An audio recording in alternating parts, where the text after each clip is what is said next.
Hello बच्चों, कैसे हो आप। I am Nishit Dewangan, facilitator Nishi academy. बच्चों आज हम लोग फिजिक्स के क्लास 11th का चैप्टर नंबर 3 का सबसे इंपॉर्टेंट टॉपिक पढ़ने जा रहे हैं, जो कि है काइनेमेटिक इक्वेशंस।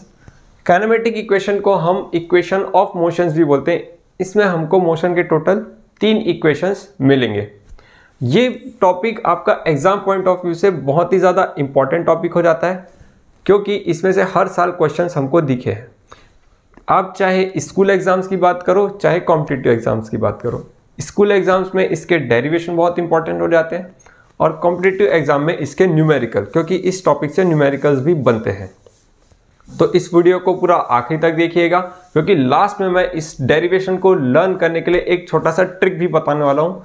उस 2 या 3 पॉइंट को आप अगर अच्छे से लर्न कर लिए तो ये डेरिवेशन आपको इजीली लर्न हो जाएगा। डेरिवेशन को लर्न करना बहुत ही ज़्यादा इंपॉर्टेंट है आप लोगों के लिए। वो ट्रिक आपके लिए बहुत इंपॉर्टेंट होगा, क्योंकि एग्जाम के पहले आप लोगों को ऐसे ही 15 to 20 डेरिवेशंस टोटल लर्न करके जाने पड़ते हैं। तो ये डेरिवेशन आपको याद रखने के लिए थोड़ा बहुत ट्रिक का यूज़ करना पड़ेगा। तो चलिए वीडियो को शुरू करते हैं। तो काइनेमेटिक इक्वेशंस जो रहेगा वो रहेगा यूनिफॉर्मली एक्सीलरेटेड मोशन के लिए। इसका मतलब कि आज का जो डेरिवेशन रहेगा उसमें हम लोग एक्सीलरेशन को कांस्टेंट लेकर चलेंगे। आज जो हम लोग 3 डेरिवेशन डिराइव करने वाले हैं वो सभी के सभी एप्लीकेबल तभी रहेंगे जब आपका इक्वेशन में एक्सेलरेशन की जो वैल्यू है वो कैसे रहेगी, कांस्टेंट रहेगी। वेरिंग एक्सेलरेशन के लिए इनमें से कोई भी इक्वेशन आपका वैलिड नहीं रहने वाला है। तो डेरिवेशन को स्टार्ट करने से पहले इसके ग्राफ को सबसे पहले हम अच्छे से समझ लेते हैं। फॉर यूनिफॉर्मली एक्सेलरेटेड मोशन मतलब जब आपका एक्सेलरेशन की वैल्यू कांस्टेंट रहती है, तो वेलोसिटी टाइम ग्राफ में जो आपका कर्व बनता है वो मिलेगा आपको स्ट्रेट लाइन। ये चीज़ हम लोग पहले पढ़ चुके हैं क्लासेस में। जब वेलोसिटी टाइम ग्राफ हम प्लॉट करते हैं तो यूनिफॉर्म एक्सेलरेशन के लिए हमको जो कर्व मिलता है वो मिलता है एक स्ट्रेट लाइन। और कर्व को हम ध्यान से देखें तो ये पॉइंट ए से लेकर पॉइंट बी तक जा रहा है। पॉइंट ए से लेकर पॉइंट बी तक, पॉइंट ए पे जो वेलोसिटी है वो आपकी यू हो गई, तो ये आपकी बन जाएगी इनिशियल वेलोसिटी। यू बन गई आपकी इनिशियल वेलोसिटी। क्योंकि मोशन हम देख रहे हैं ए टू बी, तो ये वाला पॉइंट आपका इनिशियल बन जाएगा, ये वाला पॉइंट आपका फाइनल बन जाएगा। तो इस पॉइंट पे जो वेलोसिटी है वो इनिशियल वेलोसिटी, इस पॉइंट पे जो वेलोसिटी है वो फाइनल वेलोसिटी हो जाएगी।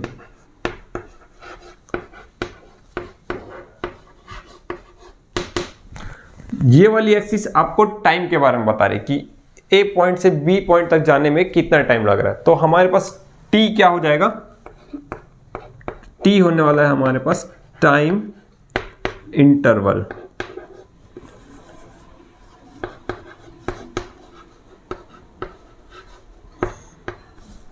ठीक है। तो पॉइंट नंबर 1, इसका डेरिवेशन करने के लिए सबसे पहला पॉइंट हमको जो याद करना है वो है एक्सेलरेशन का फॉर्मूला। एक्सेलरेशन के फॉर्मूले से हमको इसका पहला इक्वेशन मिलने वाला है। एक्सेलरेशन का फॉर्मूला होता है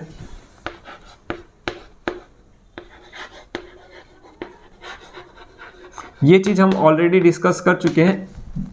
acceleration is equals to change in velocity upon time interval. Change in velocity upon time interval. Change in velocity मतलब हमको देखना है कि वेलोसिटी में कितना चेंज आ रहा है, वो हमको पता चलेगा इनिशियल और फाइनल वेलोसिटी के ऊपर फोकस करके।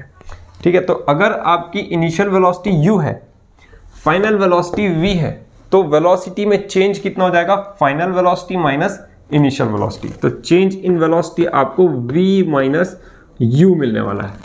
और टाइम इंटरवल कितना है हमारे पास, वो है small t।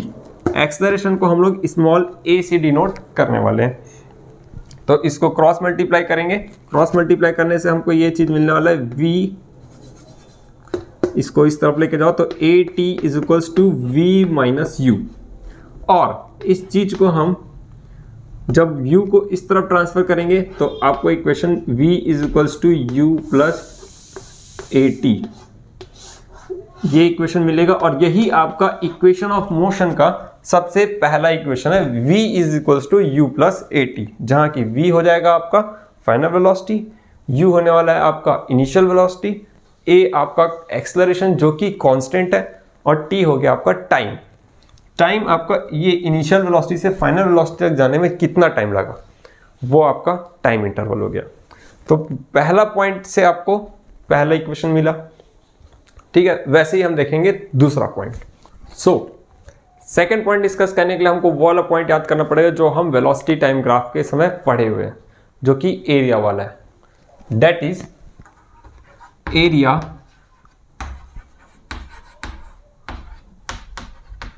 Under the curve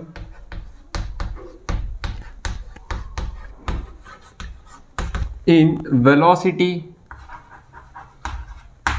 time graph represents displacement, मतलब कि वेलोसिटी टाइम ग्राफ के अंदर में जो कर्व है, ये कर्व के अंदर में जो आप एरिया देखोगे, ये एरिया आपको क्या रिप्रेजेंट करने वाला है, डिस्प्लेसमेंट को रिप्रेजेंट करने वाला है। मतलब कि आपका जो मोशन ए टू बी हो रहा है, ए टू बी के मोशन में आपका बॉडी कितना मूव किया है, उस चीज़ को कौन रिप्रेजेंट करेगा, उसका एरिया। तो अगर हम डिस्प्लेसमेंट को एस से डिनोट करते हैं, एस से हम क्या रिप्रेजेंट करें, डिस्प्लेसमेंट, तो डिस्प्लेसमेंट आपका क्या बन जाएगा, area under the curve A to लेकर बी। इसके अंदर में आप जो एरिया देखोगे तो आपको ये टोटल शेडेड एरिया मिलने वाले हैं, जो कि हो जाएगा ओ ए बी सी डी। ये टोटल एरिया आपको मिलने वाला है कर्व के अंडर का एरिया। उस एरिया को हम निकाल लेंगे तो हमको डिस्प्लेसमेंट की वैल्यू पता चल जाएगी कि ए से लेकर बी तक जाने में कितना डिस्प्लेसमेंट हुआ है। अब इस शेप पे हम जब फोकस करने वाले हैं तो इस शेप का हमको एक फॉर्मूला पता नहीं है, तो हम इसको ऐसे दो शेप में रिड्यूस करेंगे जिन दोनों शेप का एरिया का फॉर्मूला हमको मालूम हो। तो यहाँ से अगर मैं एक लाइन ड्रॉ करता हूँ तो ये शेप आपका दो पार्ट में डिवाइड हो गया, जिसमें अगर ऊपर में देखोगे तो आपको एक ट्रायंगल मिलेगा, नीचे में देखोगे तो आपको एक रेक्टेंगल मिलने वाला है। ट्रायंगल का एरिया हमको पता है, रेक्टेंगल का एरिया भी हमको मालूम है। तो इस चीज़ को हम लोग, इस एरिया को हम लोग दो पार्ट में डिवाइड कर दिए। एक तो हो गया A B C triangle, area of A B C plus area of O A C D, ठीक है। जब ये दोनों एरिया को हम ऐड करेंगे ना तो हमको टोटल ये वाला एरिया मिल जाने वाला है, ठीक है। तो अगेन यहाँ पर देखो A B C triangle, triangle है तो उसका एरिया का फॉर्मूला क्या होता है, half into base into height, half into base into height. तो बेस में आप लोग फोकस करोगे, ये ट्रायंगल है, उसका बेस क्या बन जाएगा, ए टू सी। ए टू सी आपको वही चीज़ रिप्रेजेंट कर रहा है जो यहाँ से लेकर यहाँ तक जाने में, ए टू बी जाने में जितना टाइम लगा है वो आपको ए टू सी रिप्रेजेंट कर रहा है। और उस चीज़ को हम लोग किससे रिप्रेजेंट कर रहे हैं, स्मॉल टी से। तो आपका बेस क्या हो जाएगा, टी के इक्वल। हाइट में हम देखेंगे तो हाइट पे आप फोकस करना, इस पर थोड़ा सा एक छोटा सा डेरिवेशन करना पड़ेगा आपको।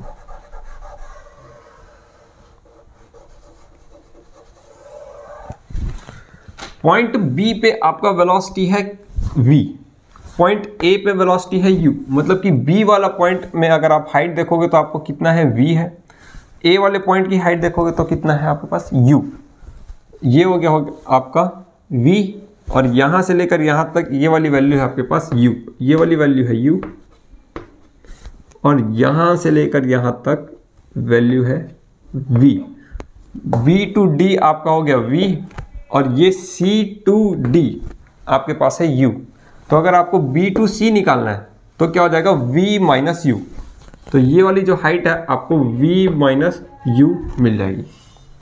तो ट्रायंगल का एरिया देखोगे तो हाफ इंटू बेस, बेस आपके पास है AC इंटू हाइट क्या है आपके पास BC, प्लस ये रेक्टेंगल है, रेक्टेंगल का एरिया क्या होता है लेंथ इंटू ब्रेथ, तो लेंथ इसका ले लो आप OD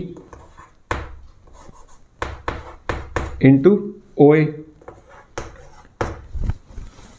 ठीक है। वैल्यूज में पुट कर दो हाफ इंटू बेस हम देख लिए इसका T है,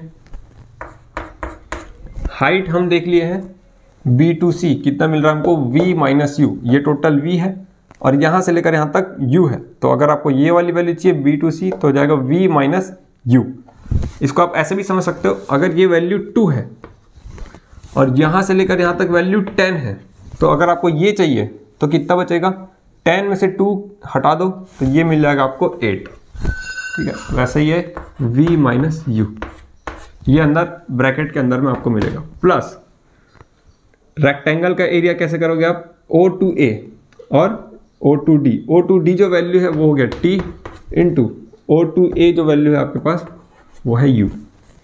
इसको सिंप्लीफाई करने से क्या मिलने वाला है U इंटू T, तो हो जाएगा UT plus half into V minus you into T। आप यहाँ वाले इक्वेशन से देख सकते हो V माइनस यू की वैल्यू है आपके पास 80, तो इस चीज को हम लोग पुट करेंगे यहाँ पास from equation 1, V minus u is equals to 80 आप पुट कर सकते हो, तो ये हो जाएगा हाफ AT और ये वाला T आपके पास ऑलरेडी है, तो ये इक्वेशन आपका बन जाएगा UT plus half AT into T हो जाएगा आपके पास T स्क्वायर। तो ये आपका सेकेंड इक्वेशन ऑफ मोशन बन जाता है, ये पॉइंट हो गया सेकेंड।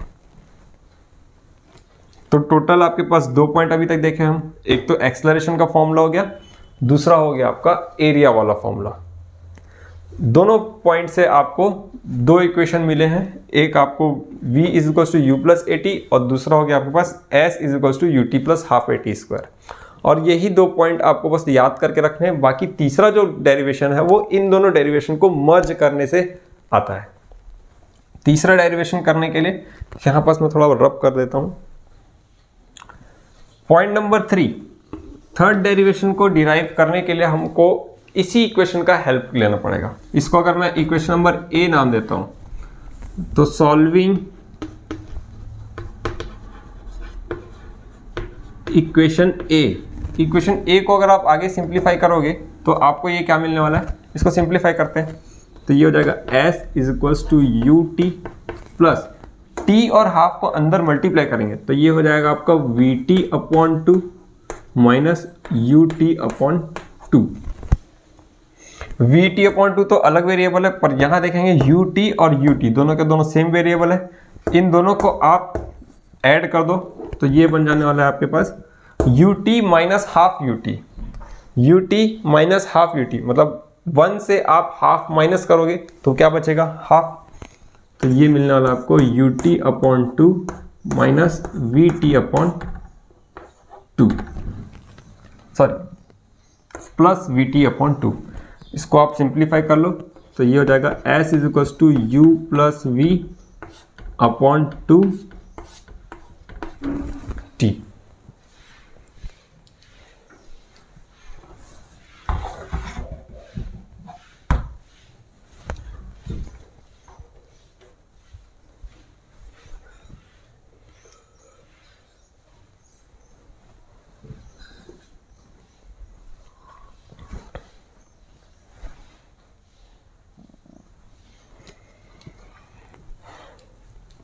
ठीक है, फिर यहां से हम देखने वाले हैं from equation number 1, from equation